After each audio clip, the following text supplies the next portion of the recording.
على جبين سعادتي وأفكاري. நமது மதரசாவினுடைய இளைஞர் பிரிவு உஸ்தாத் பாசத்திற்குரிய சகோதரர் மௌலவி அப்துல் ஹமீது சாலிஹ் அவர்களை உரையாற்ற அழைக்கிறேன்.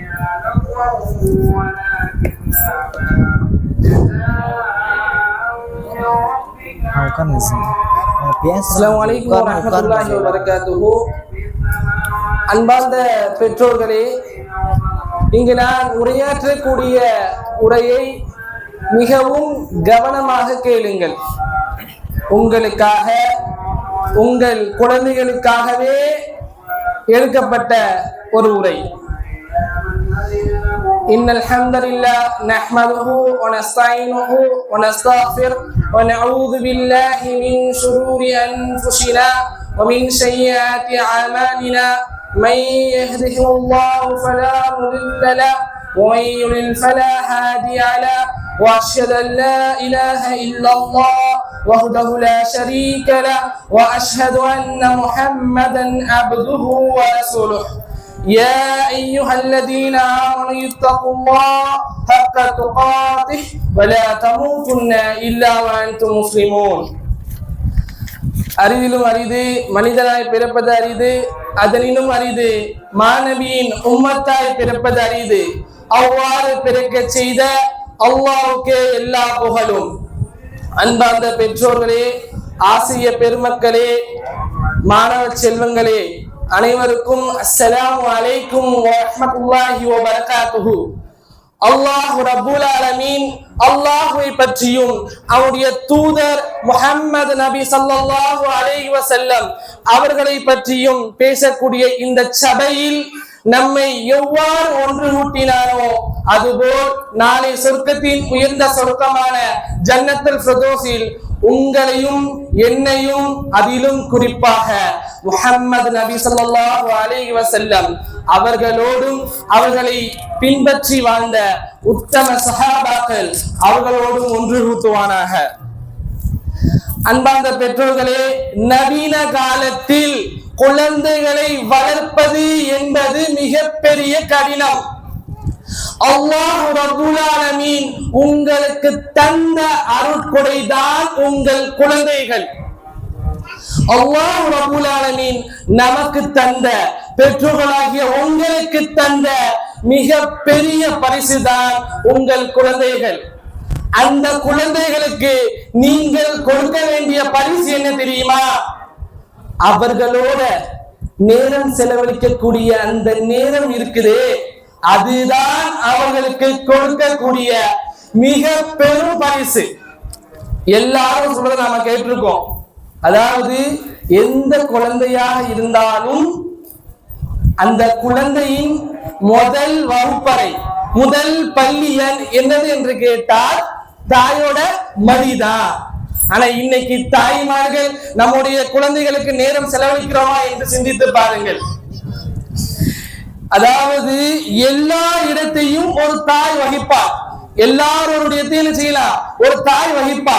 ஆனா தாயோட இடத்தை யாராலையுமே நிரப்ப முடியாது. நான் அடிக்கடி சொல்லியிருக்கேன், எல்லா பயான்லயும் சொல்லியிருக்கேன். இன்னைக்கு நம்ம உட்கார்ந்து இருக்கோம்ல, இந்த மின்சாரத்தை கண்டுபிடிச்சது தாமஸ் ஆல்வா எடிசன். அவருடைய வாழ்க்கையில நடந்த நிகழ்வு என்ன தெரியுமா? அவரு சிறு வயதுல பள்ளிக்கூடத்துல படிச்சுட்டு இருக்காரு. தாமஸ் ஆல்வா எடிசன் என்ன பண்றாரு? சிறு வயதுல பள்ளிக்கூடத்துல படிச்சுட்டு இருக்காங்க. படிச்சுட்டு இருக்க சொல்ல அங்குள்ள ஆசிரியர் என்ன பண்றாரு தெரியுமா? அவர் கையில ஒரு லெட்டர் எழுதிட்டு, நீ இனிமே பள்ளிக்கு வர வேண்டாம்பா, உங்க அம்மா கையில கொண்டு என்ன செய்யுது, உங்க அம்மா கையில கொண்டு இந்த லெட்டரை கொடு அப்படின்னு சொல்லிட்டாங்க. அந்த லெட்டரையும் என்ன செய்றாங்க, அவங்க அம்மா வாங்கி படிக்கிறாங்க. வாங்கிட்டு என்ன செய்றாங்க, கண்ணு பூரா தண்ணி. ஒரு தாய்க்கு அழுகுறாங்க, அழுது கொண்டே இருக்காங்க. அப்போ அந்த தாமஸ் ஆல்வா எடிசன் கேட்கிறாரு, என்னம்மா என்ன ஆச்சு அப்படின்னு கேட்கிறாரு. அப்ப அவங்க அம்மா அதுக்கு பதில் சொல்றாங்க, இல்லப்பா, உனக்கு அறிவு அதிகமா இருக்கு, உனக்கு அறிவு அதிகமா இருக்கு, உனக்கு தகுந்த பள்ளிக்கூடம் இது இல்ல, அதனால நீங்க என்ன பண்ணிடுங்க, அவனை கூட்டு போயிடுங்க அப்படின்னு எழுதியிருக்காங்க அப்படின்னு சொன்னாங்க. அந்த நூற்றாண்டிலே தாமஸ் ஆல்வா எடிசன் என்ன பண்ணாரு, கண்டுபிடிப்பு, 1000 கண்டுபிடிப்புகளுக்கு சொந்தக்காரராக மாறினார். அப்போது அவருடைய தாயார் என்ன பண்றாருன்னா இறந்து போயிட்டாங்க. அவருடைய தாயார் இறந்து போயிட்டாங்க. இறந்த பிறகு இந்த தாமஸ் ஆல்வா எடிசன் என்ன பண்ணாரு தெரியுமா? அந்த லெட்டரை எடுத்து படிச்சாரு. அந்த லெட்டர்ல போட்டிருக்கு, உங்கள் மகன் ஒரு மூளை வளர்ச்சி குன்றிய மகன், மூளை வளர்ச்சி இல்லாத மகன், மூளை வளர்ச்சி இல்லாத பையன். அதனால் அவன் இந்த பள்ளிக்கு அவனுக்கு இடம் கிடையாது, நீங்க அவனை கூட்டிட்டு போயிருங்க அப்படின்னு சொல்லி இருந்தார் அந்த ஆசிரியர். இதை கண்ட தாமஸ் ஆல்வா எடிசன் அழுத.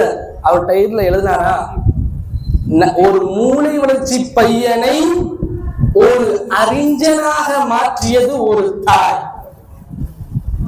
இன்னைக்கு குழந்தைகளிடம் இருக்கக்கூடிய திறமைகளை வெளியே கொண்டு வரக்கூடிய வல்லமை யாருக்கிட்ட இருக்கு தெரியுமா?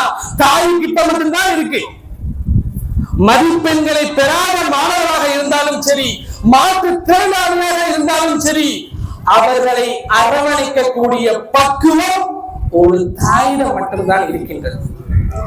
இன்னைக்கு நான் பார்த்திருக்கிறேன், கேட்டிருக்கின்றேன், பல பெற்றோர்கள் பெருமையாக கூறுகிறார்கள். என்ன தெரியுமா? என் மகன் அவன் உண்டு, அவன் செல்போன் உண்டு, அவன் வேலை உண்டு இருக்கான். இது ஒரு பெருமையா? இது வருத்தப்பட வேண்டிய விஷயம் இல்லையா? அவன் அந்த செல்போன் உண்டு, அது உண்டு, அவன் வேலை உண்டு இருக்கான்னு சொல்லி இதை பெருமையாக பேசிக் கொண்டிருக்கின்றார்கள் இன்னைக்குள்ள பெற்றோர்கள். அவன் அந்த செல்போன்ல என்ன செய்யறான், என்ன பண்ணிட்டு இருக்கா? அந்த செல்போனின் மூலியமாக அவன் புத்தி விட்டது, அவன் மன வருத்தத்துக்கு ஆளாகின்றான். என்னென்ன உறவு தெரிய மாட்டேன். சாட்சி யாரு, பெரியமா யாரு, மாமா யாரு, எதுவுமே தெரியல. ஏன்னா பிள்ளைங்களுக்கு என்ன இருக்கு? செல்போன். கேட்டா தெரியும், விஜயோட மனைவி யாரு கேட்டா தெரியும், விஜயோட தம்பி யாருன்னு கேட்டா தெரியும், உங்க மாமாவோட தம்பி யாரு கேட்டா தெரியாது. ஏன்னா பெற்றோர்கள் சொல்லி கொடுக்கல, ஏன்னா பெற்றோர்கள் நேரம் கொடுக்கல, நேரம் அவங்களுக்காக செலவழிக்கல. எவ்வளவு பெரிய வருத்தமான செய்தி. நாம் பெற்ற பிள்ளைக்கு நம்முடைய உறவு தெரியவில்லை. கவலைப்பட வேண்டிய விஷயம் இல்லையா? கொஞ்சம் சிந்தித்து பாருங்கள். முன்னாடி உள்ள காலம் எப்படி இருந்தது, எந்த அடிப்படையில் இருந்தது, எவ்வளவு பாசமாக நேசமாக இருந்தார்கள். இப்போ இதான் இன்னைக்கு உள்ள பெற்றோர்கள் வந்துட்டு என்ன டிஸ்டர்ப் பண்ணக்கூடாது, இந்த அப்படி ஒரு மொபைலை வாங்கி கொடுத்துறோம், நான் சீரியல் பார்க்க சொல்லி டிஸ்டர்ப் பண்ணக்கூடாது, இந்தா அது மொபைலை வாங்கி கொடுத்துறோம். இன்னைக்கு செல்லம் கொடுத்து வளர்க்கிற பெற்றோர்களை விட செல்போனை கொடுத்து வளர்க்கக்கூடிய பெற்றோர்கள் தான் அதிகம். அது நாளுக்கு நாள் லேசாகிட்டே போற அந்த செல்போன் பாக்குறோமா, நாளுக்கு நாள் லேசாகி கொண்டே போகுது. ஆனா அதோட செய்யக்கூடிய பாவம் இருக்குல்ல, அது அதிகமாகி கொண்டே போகுது. நீங்க எப்படி தெரியுமா ஆயிட்டாங்க மக்கள், எப்படி தெரியுமா குழந்தைகள் ஆயிட்டாங்க? வாட்ஸ்அப்ப தான் முடிக்கிறான், பேஸ்புக்ல தான் வாழ்க்கை முடிக்கிறான், ஆட்டோகிராஃப்ல போய் போட்டோகிராஃப் எவ்வளவு முடியுது. இன்னைக்கு புதுசா ஒண்ணு செல்ஃபி, எதா இருந்தாலும் ஒரு செல்ஃபி. அன்னைக்கு நம்முடைய மக்கள் சொன்னாங்கல்ல, எப்பா போட்டோ எடுக்காத ஆயுஸ் குறைஞ்சிருக்கும், போட்டோ எடுத்தால் மவுத்தாயிரம் என்பதற்கு ஆதாரம் இல்லை, ஆனால் செல்ஃபி எடுத்தால் மவுத்தாவார். எப்படி? ட்ரெயின் வர சொல்லி மலை உச்சினை போட்டோ எடுத்தா என்ன ஆகும்? ஒரு கிராமத்துல ஒரு பெண்மணி ஒரு பேரோட போய் கொண்டு இருக்கா, ஒரு அம்மா போயிட்டு இருக்காங்க. அந்த அம்மா சொல்றாங்க அந்த மகன் கிட்ட, எப்பா அங்க ஒரு புள்ள இருக்கு, அதுக்கு என்ன ஆச்சு பாரு, வாயிலாம் கோலுது, கையெல்லாம் திரும்புது, என்ன பாருப்பா அப்படின்னு சொல்லவும் அந்த பையன் சொன்னானா, அவங்க வந்து செல்ஃபி எடுத்துட்டு இருக்காங்க. எப்படி ஆகிப்போச்சு பார்த்தீங்களா நம்மளுடைய உலகம்? அதாவது ஒரு எல்கேஜி படிக்கிற பையன், சரிங்களா, எல்கேஜி படிக்கிற பையன் அம்மா பக்கத்துல தூங்கிட்டு இருக்காங்க. தூங்க சொல்ல திடீர்னு எஞ்சிட்டு, எம்மா எனக்கு என்ன வருது, பாத்ரூம் வருது, என்ன கூட்டு போயிட்டு வாங்க அப்படின்னு சொல்றான். அப்புறம் தாயார் சொன்னாங்களா, தங்க போகணும் செல்ல போகணும், நீயே போய் போயிட்டு அப்படின்னு சொன்னாங்க. அவனும் என்ன பண்ணா, அந்த எல்கேஜி படிக்கக்கூடிய பையனும் போய் பாத்ரூம் போயிட்டு வந்து படுத்துட்டான். அவங்க எப்படி விஞ்ஞான வேலை செய்திருக்கு பாருங்க. படுத்தவன் கொஞ்ச நேரம் கழிச்சு அம்மா கூப்பிட்டுருக்கேன், அம்மா கூப்பிட்டுருக்கான், என்னப்பா இப்ப என்னப்பா அப்படின்னு கேட்டாங்க. இல்ல நான் பாத்ரூம் போனேன்னா கதவை திறந்த லைட் எரிஞ்சிச்சு, கதவை மூட லைட் ஆஃப் ஆகிட்டு அவங்க அம்மா பதறி அடிச்சு எந்திரிச்சு சொன்னாங்களா, டேய் அது ஃப்ரிட்ஜ் தான். புரியுதா? இது சிரிக்கக்கூடிய விஷயமாக இருந்தாலும் கொஞ்சம் வருத்தப்படக்கூடிய விஷயம் தானே. எந்த அளவுக்கு மூளை மலிங்கி இருக்கு பாத்தீங்களா? இவ்வளவு பெரிய ஒரு இது நாம் மாணவர்களுக்கு அந்த குழந்தைகளுக்கு நம்ம நேரம் கொடுக்கறதே இல்லையே. அதாவது இன்னைக்கு நம்முடைய குழந்தைகள் 1000 கணக்கான கேம்கள் விளையாடுறாங்க, 1000 கணக்கான கேம்களை. அந்த பையன் என்ன கேம் விளையாடுறான், அது மூலியமா என்ன ஆகும், அவனை நீங்க கவனிச்சீங்கன்னா அவனை நீங்க கேம் விளையாட விடுவீங்களா? அவன் என்ன பண்றான் என்ன நீங்க கவனிச்சீங்கன்னா அந்த மூலியமா அவன் என்ன ஆகிறான்னு சொன்னா நீங்க அதை விளையாட விடுவீங்களா? அதாவது அப்போ உள்ள விளையாட்டு எல்லாம் உங்களுக்கு வாழ்க்கையோட யதார்த்தத்தை சொல்லி தந்துச்சு. அப்போ உள்ள இது இருக்குல்ல, அப்போ விளையாட்டுகள் நீங்க வாழ்க்கைய யதார்த்தம் அதை ஃபுல்லா உங்களுக்கு புரிய வச்சுச்சு. ஆனா இப்ப உள்ள விளையாட்டு இருக்குல்ல, உயிரையே மாய்க்க வைக்குது. சாப்பிட மாட்டுக்கா, பேச மாட்டுக்கா, எதுவும் செய்ய மாட்டுக்கா, எப்படி மாறுது? உங்கள் சிந்தனைக்காக சில விஷயங்களை சொல்கின்றேன். இருக்கிற இடத்துல இருந்து எடுத்து இல்லாத இடத்துக்கு கொடுக்கணுங்கிற உணர்வை உங்களுக்கு சொல்லி தந்தது தானே நீங்க விளையாண்ட பல்லாங்குழி என்ற விளையாட்டு. அதுபோல 2 கால்கள் சமமாக இல்லாவிட்டாலும் வாழ்க்கையில் ஜெயிக்க முடியும் என்ற உணர்வை உங்களுக்கு சொல்லி தந்ததுதான நீங்க விளையாட்ட நோண்டி. வாழ்வில் ஏற்ற இறக்கம் இருக்கும் என்ற உணர்வுகளை உங்களுக்கு சொல்லிக் கொடுத்ததுதான நீங்க விளையாண்ட விளையாட்டு பரமபதம். வெட்டி வீசினாலும் மீண்டும் உள்ளே வந்து வாழ்க்கையில் ஜெயிக்க முடியும் என்ற உணர்வுகளை சொல்லி தந்ததுதான நீங்க விளையாண்ட தாய். நீங்கள் விளையாண்ட விளையாட்டு எப்படி இருந்தது? இப்பொழுது உங்களுடைய மகள்கள் விளையாடுற விளையாட்டு எப்படி இருக்கின்றது? அதாவது ஒரு கோழி தெரியுமா, கோழி குஞ்சு, கோழி குஞ்சு போடுமா, குஞ்சு போட்டு பருந்து அங்கன வந்துச்சுன்னு நினைச்சுக்கங்களேன், தன்னுடைய ரெக்கையை வச்சு என்ன செய்யுமா, அந்த கோழியை அப்படி என்ன செய்யுமா, அடைச்சு வச்சுக்குமா, பாதுகாக்குமா.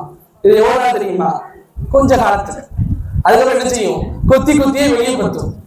உன்னோட வாழ்க்கை நீ என்ன செய், வாழ்ந்துக்கோ அப்படின்னு. ஆனா பெற்றோர்கள் நாம என்ன பண்றோம், குழந்தை பிறக்குது, அந்த குடும்பமே சந்தோஷப்படுது, பேரின்பம் கொள்ளுது. குழந்தை பிறந்தவுடன் வளர்றான், அவன் எல்லாம் கேட்கிறோம், அவன் கேட்டதெல்லாம் வாங்கி கொடுக்குறோம். ஒரு லெவலுக்கு மேல நம்ம என்ன சொல்றோம், என் சொல் பேச்சை கேட்கவே மாட்டான். எப்ப பார்த்தாலும் செல்போன் செல்போன் செல்போன் செல்போன். இது தாய்மார்கள் சொல்லக்கூடிய குறை. அந்த மாணவர்களை கூப்பிட்டு, என்னப்பா எங்கம்மா எப்ப பார்த்தா என்ன திட்டிகிட்டே இருக்கான், இப்புள்ள காலத்துல செல்போன் இல்லாம எப்படி வாழ முடியும் அப்படின்னு கேட்கான். இதை பழகி கொடுத்தது யார்? சோற்றை பாசமாக விட்டலாம், அங்க பாருப்பா நிலாவை பாரு, அங்க பாரு நட்சத்திரத்தை பாரு, இதுதான் வானம், இது அல்லாஹ்வுடைய படைப்பு அப்படின்னு சொல்லி ஊற்ற காலம்லாம் போய், இந்த பாருப்பா ரைன்ஸ், இங்க பாரு யானை வருது, இங்க பாரு அது வருது, இங்க பாரு பூச்சாண்டி, இப்படின்னு சொல்லி நாம ஊட்டுறோம். சாப்பாட்டை மட்டும் ஊட்டல, கெட்ட படத்தை சேர்த்து நாம என்ன செய்யறோம், ஊட்டுறோம். நாம பொதுவா ஒரு சின்ன ஒரு கற்பனை கதை ஒன்று சொல்றேன், ஒரு சின்ன கற்பனை கதை, வாழ்க்கைக்கு தேவையான ஒரு கதை. அதாவது இறைவன் இருக்காம்ல, அவன் என்ன பண்ண, இது ஒரு கற்பனை கதை தான் சரிங்களா, அதிசோ இதோ இல்ல, உங்களுக்கு விளங்குறதுக்காண்டி. அப்போ இறைவன் என்ன பண்றான்னா, ஒரு மலக்குமார என்ன செஞ்சிடறான், ஒரு பெண்மணியின் உயிரை என்ன செஞ்சிடுவா, எடுத்துட்டு வான்னு சொல்லி அனுப்புறான். ஒரு பெண்மணி உயிரை நீ பறிச்சுட்டு வா அப்படின்னு சொல்லி அனுப்புறான். அப்போ அந்த நபர் என்ன செய்யறாரு, இந்த வாகனம் எடுக்க போறாரு வச்சுக்கோங்களேன், போற சொல்ல அந்த பெண்மணியோட கணவன் இருந்து 1 வாரம் ஆகுது, குழந்தை பிறந்து 2 நாள் ஆகுது. இவரு உடனே இறக்கப்பட்டுட்டு திரும்ப போயிட்டு, கணவரும் இறந்து போயிட்டார், குழந்தையும் பிறந்து 2 நாள் தான் இருக்கு. இப்ப நான் அவங்க உயிரை எடுத்தா அந்த பிள்ளை அனாதையாயிருமே. அப்போ இறைவன் ஒரு இதை சொன்னாங்க, ஒரு கண்ணு, ஒரு கை, ஒரு கால், இந்த மூணு எடுத்தாச்சு. கற்பனை கதை தான் சரிங்களா. இந்த மூணு எடுத்தாச்சு. உலகத்துக்கு போயிட்டு நீ இந்த உலகத்துல எதார்த்த 3 விஷயத்த நீ கேட்ட உடனே உனக்கு ஒவ்வொன்றா வரும் அப்படின்னு சொல்லிடுறாப்ல. சரி, அவர் ஒரு இடத்துல உட்கார்றாரு. இதை ஒரு வியாபாரி பாக்குறாரு. என்ன இங்க உட்கார்ந்துருக்கீங்க அப்படின்னு கேட்க சொல்ல, எனக்கு ரொம்ப வயிறு பசிக்குது. அப்ப நீங்க வீட்டுக்கு வாங்கி கூட்டு போறாரு. வீட்டுக்கு வாங்கி கூட்டு போறாரு. அவர் மனைவி வீட்டு திங்கவே சோறு இல்லை, நீங்க எவ்வளவு கூட்டு வரீங்க அவர் நினைச்சாரு. அவருடைய அந்த வியாபாரியுடைய மனைவி பேசிட்டு போறாங்க. உடனே இந்த வியாபாரி ஒரு 5 நிமிஷம் அங்க வாங்கி கூப்பிடுறாரு. கூப்பிட்டு விளக்குறாரு. சரிங்களா, இதே மாதிரி இந்த மாதிரி பிரச்சனை, இவரு கை கால் இல்லை, கை கால் இருந்தாலும் எங்கேயாச்சும் உழைச்சி சாப்பிட்டு பாரு, எது கை கால் இல்லாம இருக்க நாமதரமா கொடுக்கணும் அப்படின்னு புரிய வைக்கிறாரு. உடனே அந்த மனைவி என்ன செஞ்சிடறாங்க, புரிஞ்சுக்கிறாங்க. சரி ஓகே அப்படின்னு புரிஞ்சுக்கிறாங்க. புரிஞ்சுக்கவும் ஒரு கை வந்துடுச்சு. சரிங்களா, சாப்பிட்டாச்சு. அவரு வியாபார கடையில வியாபாரத்துக்கு சேர்த்துட்டாங்க. சேர்க்க சொல்ல ஒரு பொண்ணு வரா. பொண்ணு வந்துட்டு இந்த மாதிரி பீரோல் வாங்குறா. இந்த பொண்ணோட அம்மா தான் இறந்து போயிட்டாங்களே, இந்த பொண்ணோட அம்மா இறந்து போயிட்டாங்க, இந்த பொண்ணை வேற ஆள் தத்தெடுத்து நினைச்சிருந்தாங்க, வளர்த்தாங்க அப்படின்னு சொல்லவும் கண்ணு வந்துருச்சு. 3வது ஒரு அரசன் வந்தானா. வந்துட்டு எனக்கு சந்தன கட்டில் வேணும் அப்படின்னு சொல்லிட்டு போறானா. சந்தன கட்டில் எனக்கு வேணும்னு சொல்றான். நாளைக்கு ரெடி பண்ணி வைங்கன்னு சொல்றான். இந்த வியாபாரம் ரெடி பண்ணி வைக்க மறந்துட்டாங்க. இந்த கூட வேலை பார்த்துட்டு இருப்பார்ல அந்த மனிதர். அப்போ அவர்கிட்ட புலம்புறாரு, ஐயோ அரசு வேற வந்துருவானே, கட்டில வேற கொடுக்கணுமே அப்படின்னு சொல்லவும் இந்த மனிதர் சொன்னாரா, பயப்படாதீங்க, கட்டில் செய்யலையான்னு அந்த ஆள் சந்தன கட்டியா தான் வாங்கிட்டு போவாங்கன்னு சொல்றாங்க. அதே மாதிரி அரண்மனையில இருந்து ஒரு ஆள் வந்துட்டு கட்டில் செஞ்சீங்களாம் கேட்கறாங்க. இல்ல இன்னும் செய்யலன்னு சொல்லவும் அந்த கட்டையை தாங்க, கட்டை தான் வேணாம், அவர் இறந்துட்டாரு அப்படின்னு சொல்றாங்க.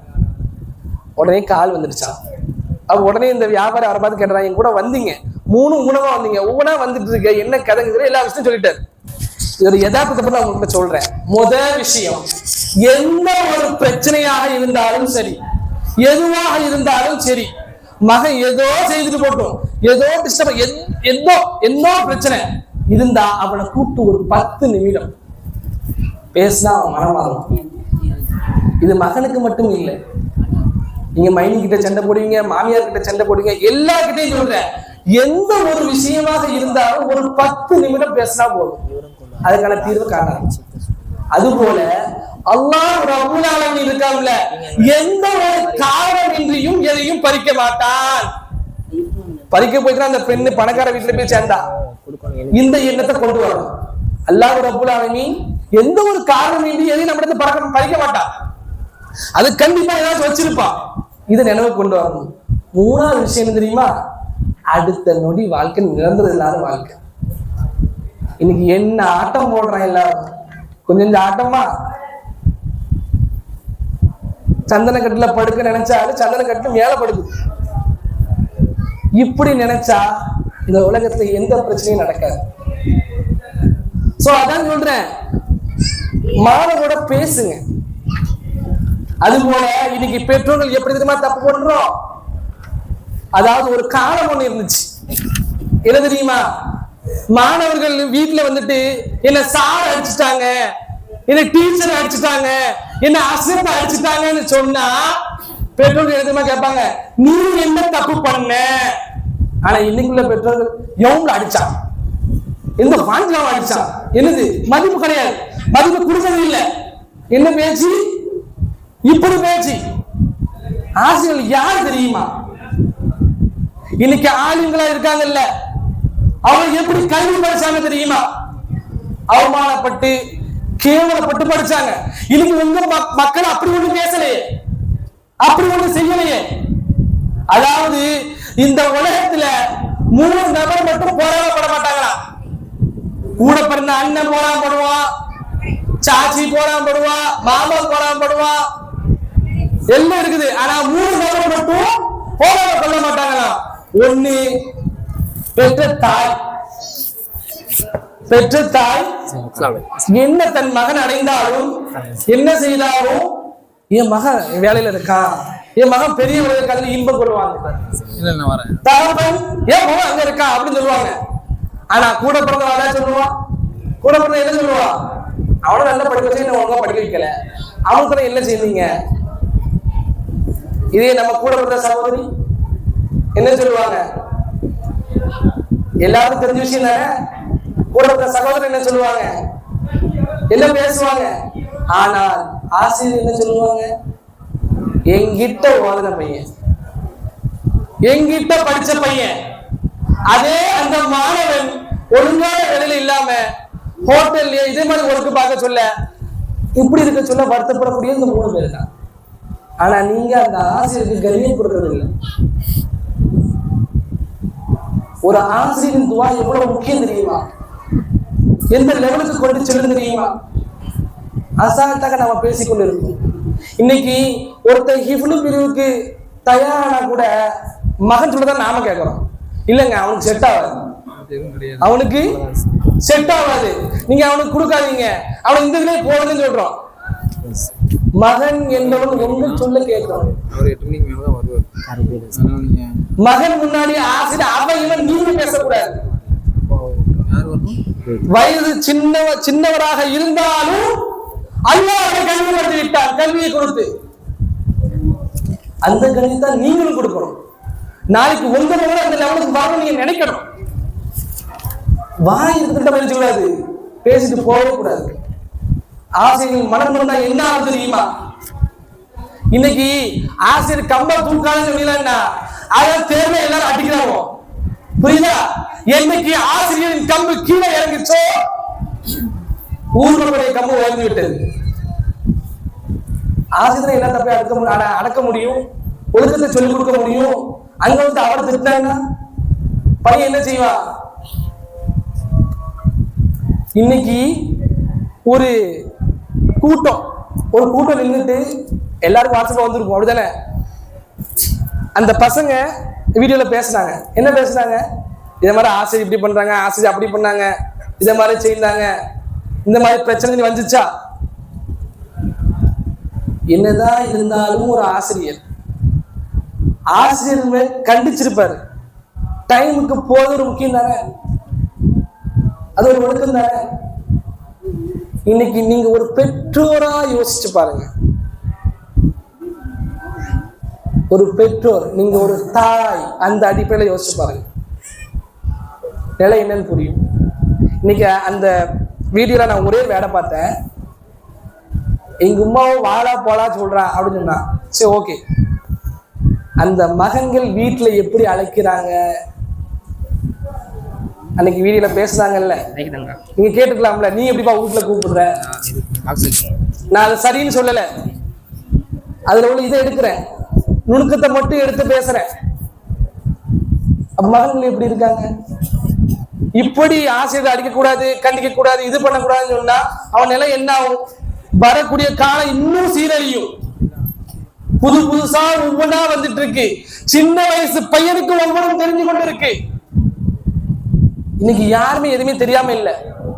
பொதுவா பசங்க மாணவர்கள் வந்து கெட்ட வார்த்தை பேச மாட்டாங்க, கேட்கிற வார்த்தையை பேசுவாங்க. இன்னைக்கு கேட்கிற பூரம் இப்படிதான் இருக்கு, அப்படிதான் இருக்கு.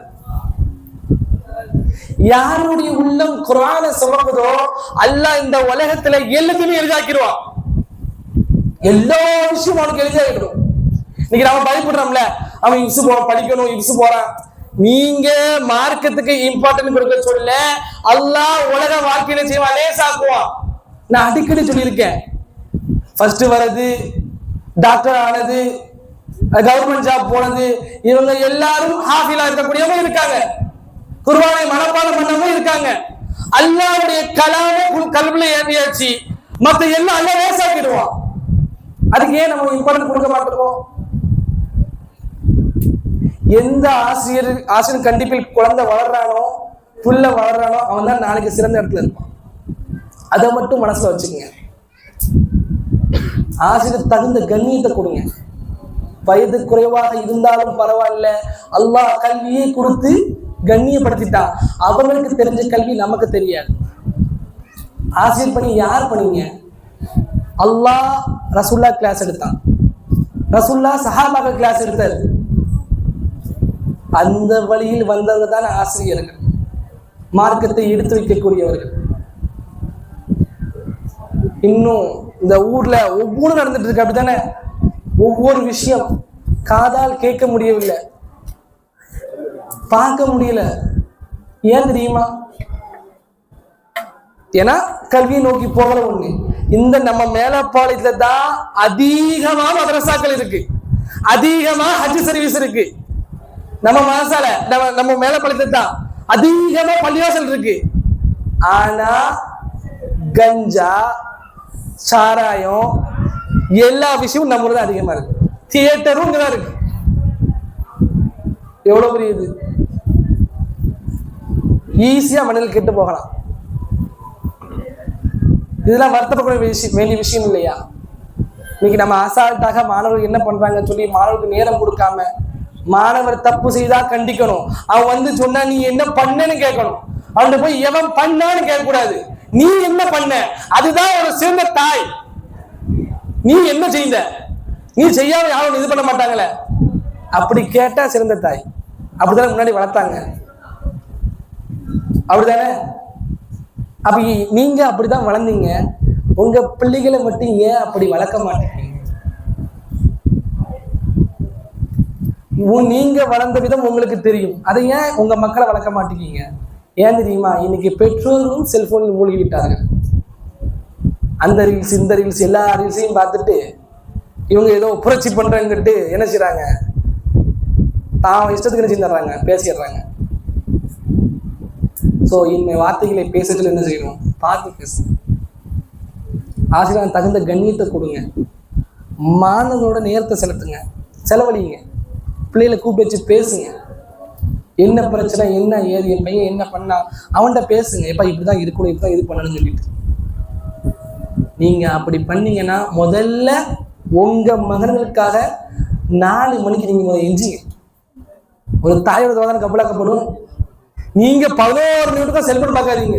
நீங்க வெளியில தூங்கிட்டு 4 மணிக்கு எஞ்சி ரப்புண்ட கேளுங்க, யா அல்லாஹ் என் மகனுக்கு அதிகமான புத்தியை கொடு, யா அல்லாஹ் அவனுக்கு நேர்வழியை காட்டு, யா அல்லாஹ் அவன் குர்பான மனப்பாடம் பண்ணணும், யா அல்லாஹ் அவன் சிறந்த இடத்துல இருக்கணும்னு சொல்லி அப்போ துவா செய்யுங்க.